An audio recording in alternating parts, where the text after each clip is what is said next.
And now I have delicious jiggle wiggle. Ooh, jello, jello, jello.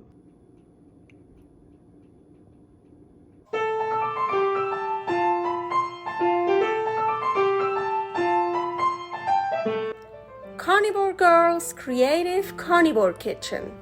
No plants, no dairy, the next level cooking show. Carnivore recipes with meat, fish, seafood, eggs, gelatin, flavored seltzer, water, and salt. From super easy to complicated, from quickly done to many hours in the kitchen. I always say everybody's body and brain are different, and you gotta figure out what works best for you. The carnivore lifestyle has tremendous benefits, healing effects, and is the best elimination diet. There are many different ways how to do carnivore. I found a way that momentarily works the best for me. In this cooking show, I'll show you it doesn't have to be boring and can be very creative, delicious, and fun. I already created so many carnivore recipes on Instagram at Carnivore Girl. And I have this never-ending list on my phone with tons of ideas. My brain is a gift and a curse. Have fun with this episode!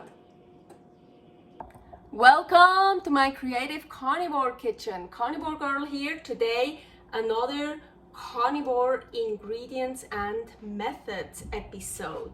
So, carnivore Jello.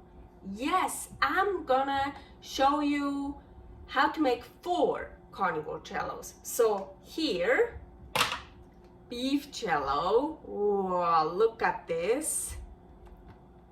Jelly, jelly, jelly, jelly. And chicken Jello, goat Jello, and fish Jello. Yes, I already ate that one. Jello is so healthy and so nutritious. It's so good for your entire body, but especially for like your joints, for your bones, for your skin, for your nails, for your hair, for everything. It's so good. Beef Jello. So I have here some goodies. Here, 2 pieces of a cow's foot. So this is perfect to make Jello because, well, you see how gelatinous these are. Those are really perfect. Then bones, of course. Beef bones, mostly ribeye bones. Then I also have some tripe. So I was like, wow, why not add a little bit of tripe to it? And here, this is a chuck steak, but it's not a chuck eye steak. It is very tough, actually. So when I made, we bought some of those chuck steaks, and well, they were on sale. And when I made them as a steak, they were too tough. They weren't really good. But then I made it as stew meat. It was fucking delicious. So these are like perfect things. Like when you have tough meats with like some tendons or like cartilage, because that will get all super soft. And then usually I add just some stew meat, or what would be great, shank steaks with the bone in it. Those would be great. Brisket or whatever you want. So unfortunately I don't have any brisket or shank, but so I'm gonna add one more. And well, this is eye of round, super lean. Well, here we have some fat, but here you see very lean. And I don't recommend that at all for pressure cooking, for like to make stew meat out of it. No. So don't really do that. I do it only because I need some more beef hay, and I think this, and I have so much eye of round in the freezer, so I think I can make beef hay out of this. So this can get totally cooked through, well done, and dried out, because for beef hay I will have to dry it out anyways to dehydrate it. So bife, by the way, is here. So this is the only reason why I'm adding this eye of round here. Lots of salt. I have here barely a cup of water. I want to make Jello. For broth, I can use as much water as I want. For Jello, I want it to get firm, to get gelatinous, so I don't want to use too much water. So I think this the pieces are still frozen, so they will also give a lot of water. So pressure lid, seal, pressure high, and I want to do it at least 1 hour. You can basically pressure cook it as long as you want. I don't think you can overdo it. And with the bones, you wanna really pressure cook it a long time so the stuff that's still on the bones get very soft and you can eat that afterwards. After it was done, I just left it in there for like another half hour or whatever. So let's look at this. Oh, look at this beautiful stuff. It's not about the meat, it's about the Jello. I know, but look at that beautiful meat. Of course I'm gonna eat the meat and make bife out of it. Oh man, I know it's not about the meat, but look at it. Ooh, the chuck roast, that was really tough. It's gonna be so tender. Oh, and this, I love eating this. It's so delicious. The feet and the bones. I finally learned my lesson because I'm actually really good at gnawing off the meat from the bones. So usually my bones look like this, but it's really good if you have bones with still some meat and stuff on it. And also you see all this chewy, tough stuff is so deliciously soft now. It's like melting, like the cartilage is like melting in your mouth. So I'm gonna gnaw all this off, of course. Oh, here the tripe, and but it's not about the meat. And now I could, of course, put the broth here through a strainer, but I don't want to. So just, yeah, I'm not gonna, here's still some stuff. I'm not gonna put that one in. Okay, so now I'm gonna cover this and I'm gonna put it in the fridge to let it get all firm, probably until tomorrow, or right now it's actually still morning, so maybe this evening it will already be ready. Let's check on the beef Jello. Ooh, of course we have the fat on top, and I like to take the fat off. And oh yeah, this is like great. Look, you can just like take it off like this. Even like scraped it. Fat I can use for cooking or whatever. And now I have delicious jiggle wiggle, delicious beef broth. Hey, beef Jello. Look at this. So cool.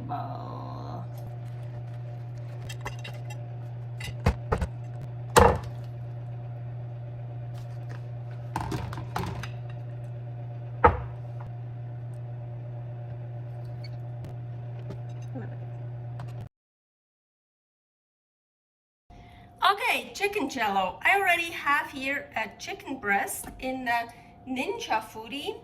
And here, yeah, they from the freezer, 3 alien hands, what I call chicken feet. Those are very good because they're super gelatinous. So this is really, really good for your Jello.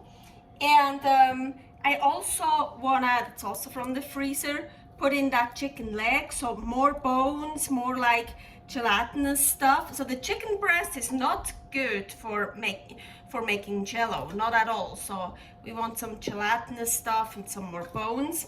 And well, yeah, here chicken bones. Let's keep chicken bones in the freezer. We're gonna add some more, lots of salt. And for chicken broth, Jello, I always use a flavored seltzer. With the beef, usually not, because the beef is so strong in flavor. It depends what flavor you use, but with the chicken, usually the flavor comes out so nicely. And I always use a different flavor, so I've never used that one, but I really like this flavor. And usually, it depends what I do. When I make broth, I sometimes even use 2 cans, but usually I always use 1 can. But now that I really want to make Jello, so it should get gelatinous, I don't want to use too much. I can always add more after it's done. So I think I'm gonna use only half a can. Yeah, maybe a little bit more than half. Just don't use too much liquid if you want to make Jello. Otherwise, you just have very delicious broth. Okay. Seal. Pressure high. So for bone broth or bone Jello, I usually would pressure cook it for at least an hour. But I don't want to, well, my chicken leg is, I don't really care about the chicken breast. Chicken breast is not really tasty for me anyways. But I want to eat the chicken leg today, and I still want it tasty. I don't want it overdone. It's frozen, so that's actually good.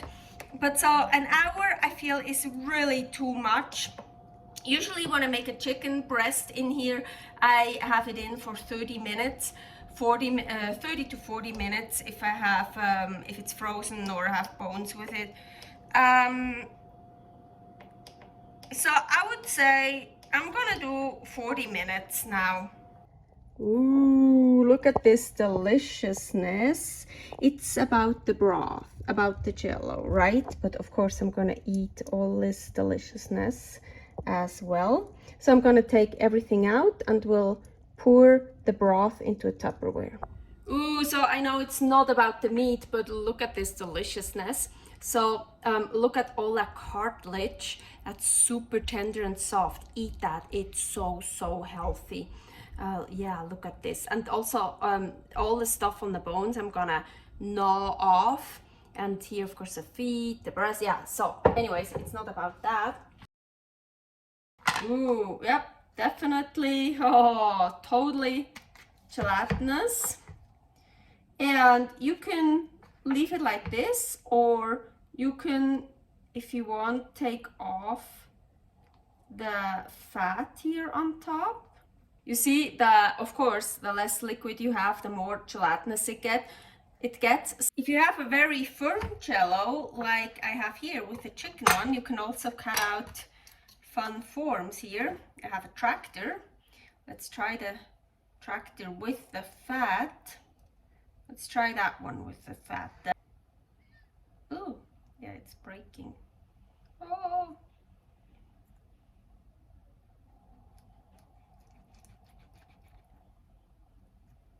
Can I get it out? Probably destroying it right now. Ooh.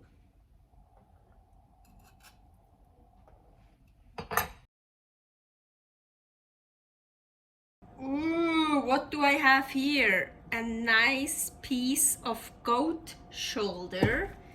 I'm gonna make nice goat Jello. And yeah, Ninja Foodi is dirty. There's like ribeye and other beef fat in here and remains, so that gives it just even more flavor.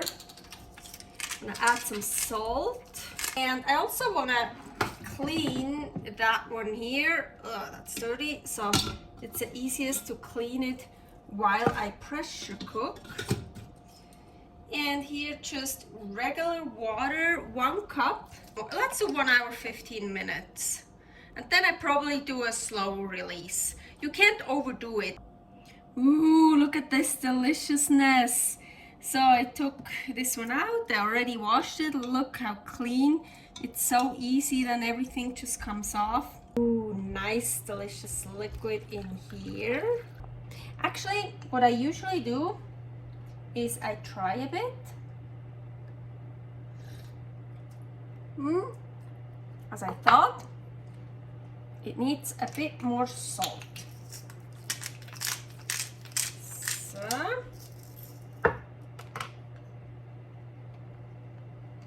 yeah, I recommend you try it first, because then you can determine if it has enough salt or if it needs more. Much better. It's already ready. Ooh. Look, I just broke it. It's totally Jello. I mean, look at this. This is Jello, yeah. But it's not as firm as others. That's because I used a little bit too much water. So if you want to make a broth and you use a lot of water, it depends what meats do you have in there, and bones and cartilage. If you have a shit ton of cartilage and stuff, it still gets totally gelatinous. But if not, and that goat shoulder piece wasn't that big, I mean, and I didn't add anything to it, so I should have, if I like it this way, but if I wanted it a little bit more firm, I should have used less water.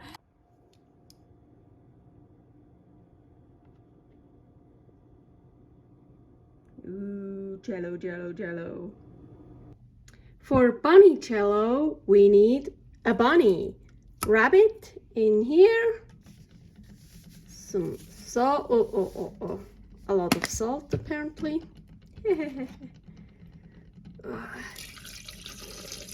Water in here.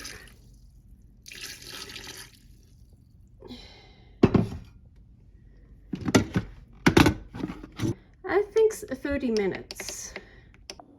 So, and here, a day later, bunny Jello. This one is not as gelatinous as others, but it still is. Look, it's kind of fun. Oh my gosh, it's so much fun.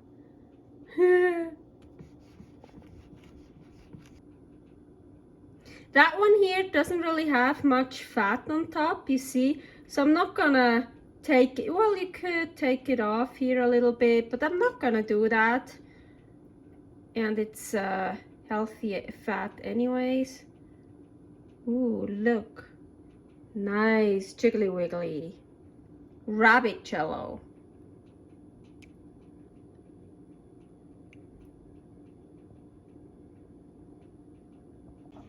You can also put the Jello, well, when it's warm, when it's liquid, into molds, and then you get these cool things. So I made a mistake.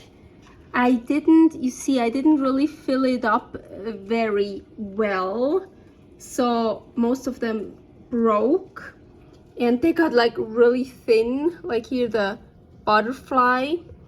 But that one is nice, the heart, the teddy bear, angel, hearts. And here I got one of the gummy bear molds here. Don't worry about this. These are still my RSO suppositories that I used to try to shrink my pituitary gland tumor. So I still have them here. Yes, I shoved those bears up in my ass. I think like 3 or 4 a day, but that was like 2 years ago. So you can also put them in nice, cute molds. Thanks for watching. If you try out this recipe, please tag me and let me know how you like it. Subscribe, share, like, comment, follow me on Instagram @Carnivore Girl. See you next week in my next episode of Carnivore Girl's Creative Carnivore Kitchen. No plants, no dairy, the next level cooking show.